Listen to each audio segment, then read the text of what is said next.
वफाकी वज़ीर ख़ज़ाना मिफ्ता इस्माइल का कहना है पाकिस्तान के डिफ़ॉल्ट का तासुर बढ़ा, जिससे डॉलर की कीमत बढ़ गई। डॉलर का रेट कुछ दिनों में खुद ब खुद नीचे आ जाएगा।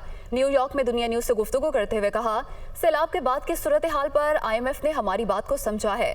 अगले माह होने वाली मीटिंग में नई शराइत पर बात की जाएगी।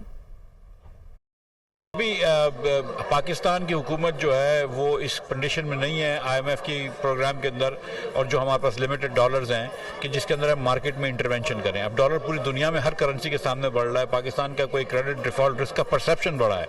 हम डिफॉल्ट बिल्कुल नहीं करेंगे, लेकिन उसका परसेप्शन बढ़ा है, इसलिए डॉलर बढ़ रहा है, लेकिन खुद ब खुद थोड़े दिनों में इंशाल्लाह कंट्रोल में आ जाएगा। सुबह IMF के मैनेजिंग डायरेक्टर से मुलाकात हुई थी प्राइम मिनिस्टर साहब की, और हमने ये बात की है कि जो शराइत IMF ने रखी हैं, क्योंकि अब पाकिस्तान की माशी सिचुएशन चेंज हो गई है फ्लड्स के बाद, 1/3 पाकिस्तान पानी के अंदर आ गया है, हमारा कॉटन का क्रॉप तबाह हो गया है, वीट के अंदर हमको मुश्किलात होंगी, तो जो कंडीशनैलिटीज़ हैं वो रिलैक्स करेंगे। तो उन्होंने बिल्कुल हमारी बात समझी और उन्होंने तकरीबन हाँ कहा है, लेकिन उसकी फॉर्मल जो है वो 2 हफ्ते बाद जब वाशिंगटन DC में जाऊँगा तो फॉर्मल उसकी बात होगी। लेकिन बिल्कुल वो माशी जो सूरत हाल है उसको देखते हुए कंडीशंस भी रिलैक्स होंगी, और जो IMF की ट्रेंच होगी उसकी जो हजम है वो भी बढ़ जाएगा। Army chief general Qamar Javed Bajwa Karachi पहुंच गए। ISPR का बताना है कि आर्मी चीफ बदीन में सैलाब मुतासरा इलाकों का दौरा करेंगे। Army chief general Qamar Javed Bajwa Karachi पहुंच गए हैं। ISPR के मुताबिक आर्मी चीफ बदीन में सैलाब मुतासरा इलाकों का दौरा करेंगे। आर्मी चीफ बदीन में इमदादी कामों में मसरूफ जवानों से मुलाकात भी करेंगे।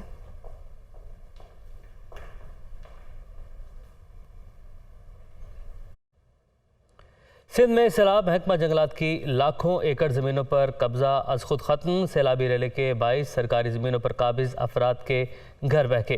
खाली होने वाली सरकारी ज़मीन महकमा जंगलात ने अपनी तहवील में ले ली है। महकमा जंगलात की हज़ारों एकड़ ज़मीन कई साल से बाअसर अफराद के ज़ेरे कब्ज़ा थी। तो सैलाब के बाद हम आपको बता रहे हैं कि महकमा जंगलात की लाखों एकड़ जो ज़मीन है जिस पर कब्ज़ा किया गया था अज खुद वो ख़त्म करवा लिया गया है, ख़त्म हो चुका है। जबकि सैलाबी रैली के बाइस सरकारी ज़मीनों पर काबिज़ अफराद के घर बह चुके हैं। मोहम्मद अरशद हमारे साथ मौजूद हैं, उनसे जानते हैं। जी अरशद।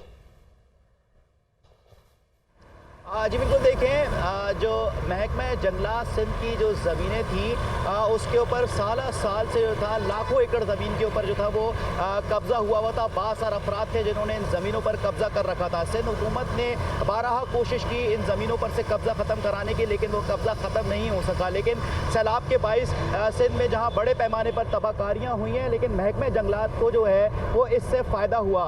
सैलाब का जो पानी जब महकमा जंगलात की ज़मीनों पर पहुँचा है, उस पर ज़मीनों पर जो लोग काबिज थे उनके घर जो थे वहाँ पे बह गए, जिसके बाइस उन लोगों को उन ज़मीनों से, महकमा जंगलात की ज़मीनों से जो था वहाँ से नकल मकानी करनी पड़ी। जिसके बाद महकमा जंगलात ने उन तमाम तर ज़मीनों के ऊपर जो है अपना कंट्रोल संभालने का जो है वो दावा किया है।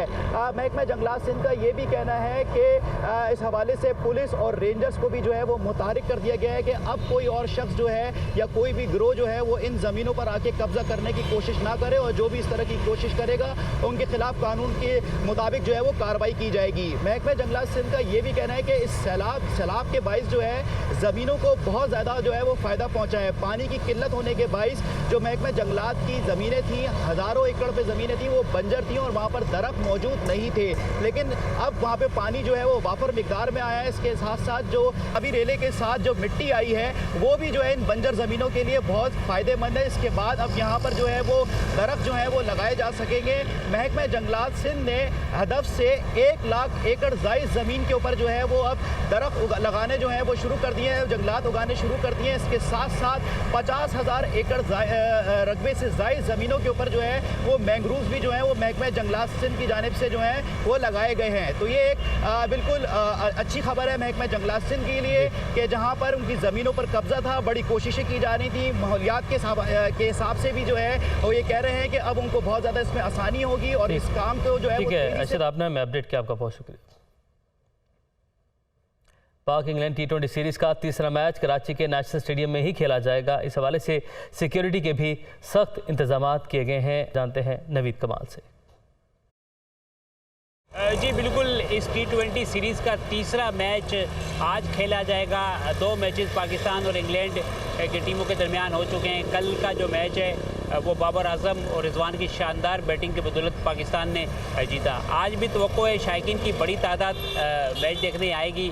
एक्सपो सेंटर में जो है पार्किंग का इंतज़ाम किया गया है। सिक्योरिटी की अगर बात की जाए तो 4000 से ज़्यादा एहलकार सिक्योरिटी के फ़राइज़ अंजाम दे रहे हैं, जिसमें स्पेशल सिक्योरिटी यूनिट है सिंध पुलिस का, इसके 1000 कमांडोज, पाक फ़ौज के एहलकार, रेंजर्स एहलकार, इसके अलावा ट्रैफिक पुलिस का काफ़ी अहम किरदार है। 1500 से ज़्यादा एहलकार जो है ट्रैफिक को कंट्रोल करने के फ़राइज़ अंजाम दे रहे हैं, क्योंकि जो स्टेडियम की तरफ आने वाला रोड है ये बंद कर दिया जाएगा। मुतबादिल रास्ते जो है इख्तियार किए जाएंगे, जिस पर एहलकार तैनात होंगे और शहरियों की रहनुमाई करेंगे। 3 टीमें हैं जो स्वीपिंग का काम अंजाम देंगी। सुरागरस्ता कुत्तों की मदद से रूट को चेक किया जाएगा और टीम को इंतहाई सिक्योरिटी एसआर में SSU कमांडोज, पाक फ़ौज और रेंजर्स के एहलकार जो है स्टेडियम लेके पहुँचेंगे। शायकीन का कहना है कि आज का मैच भी जो है दिलचस्प होगा, ख़ास तौर पे बाबर आजम जो फॉर्म में आ गए हैं, जो आउट ऑफ फॉर्म थे और अब फॉर्म में आ गए और कल उन्होंने सेंचुरी स्कोर की है, तो आज भी शायकीन ये तवक्को कर रहे हैं कि एक अच्छा खेल जो है देखने को मिलेगा। जी।